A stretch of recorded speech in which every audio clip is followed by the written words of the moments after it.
ازاي اختار ماكينة بسكوت او مفرمة لحمة يدوي؟ اختارها تقيلة، اختارها خفيفة، اختارها زهر، اختارها ستانلس. لو مهتم بنوع الحلقة كمل الفيديو لان يلا بينا.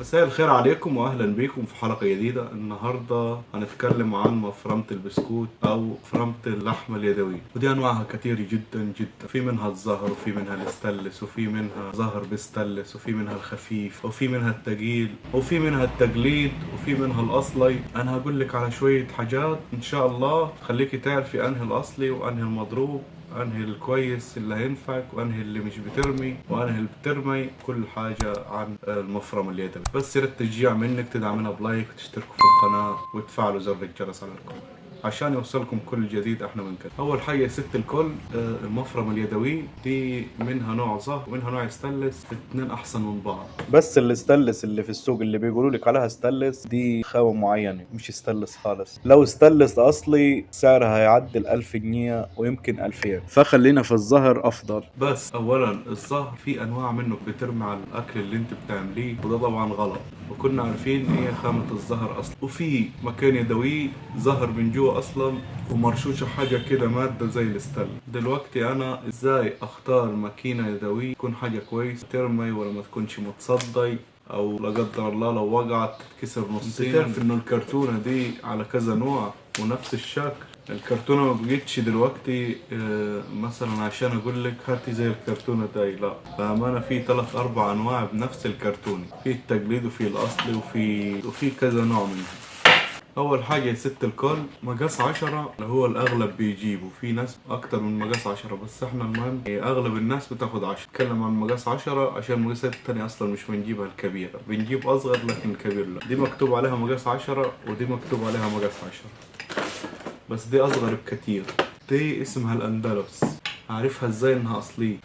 اول حاجه تبص على تشطيبها، فيها هي من جوه كده مكسوره، تبص عليها كده. مش ضروري عشان انا لقيتها مختومه الاندلس خلاص، تبص عليها تفحصيها حته حته تشوفي دي بتربط كويس ولا هتطلع عينك. فيها مكسورة في النص، شوفي تقلها كويس، تمسكيها تفرزيها على الفرازة. اول ما هتلقيها انت عن نفسك كويسة هترتاحي وتقولي لا ده كويس. مش انا هديكي اسم شوية حاجات نهردي تروحي للتاجر تقول له انا عايزة كذا وكذا وكذا وكذا، مثلا عايزة قصر البرون، عايزة الاندلس، عايزة مش عارف ايه، وتروحي تجيبيهم منه كام 500 جنيه تفضل والسلام عليكم. لا، دي اول حاجه. موضوع الكرتونه دي يعني انت لو هتشتري الاندلس ادي كرتونه الاندلس وفي انواع منها كتير تاني. اول حاجه تكون مختومه زي كده الاندلس، بس المهم مختومه وتلقيها متشطبه كويس خالص. الاندلس دي خامتها ظاهر.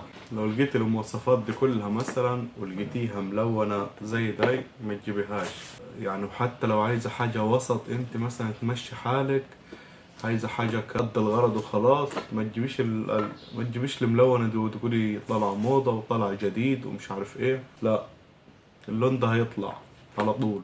فانت اول حاجة هتلاقي عليها خط، هتلاقي فيه علامة هنا تاني من الناحية التاني، يعني مختومة الأندلس. الناحية التاني هتلاقي تشطيبها كويس، ما تجيبيهاش ملونة.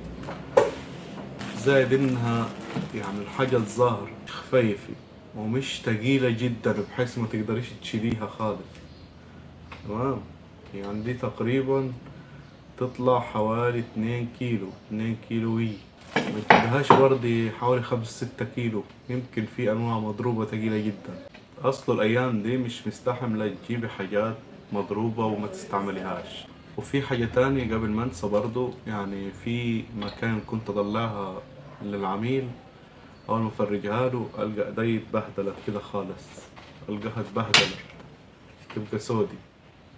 دي يعني مش مطلع حاجة خالص. هو ده مش سبب قوي يعني، بس انا لاحظتها في دي من مدة انها مش بتعمل ولا لون، يعني مفيش حاجة بتطلع في ايدك، لكن في انواع كتير بيطلع اللون في ايدك.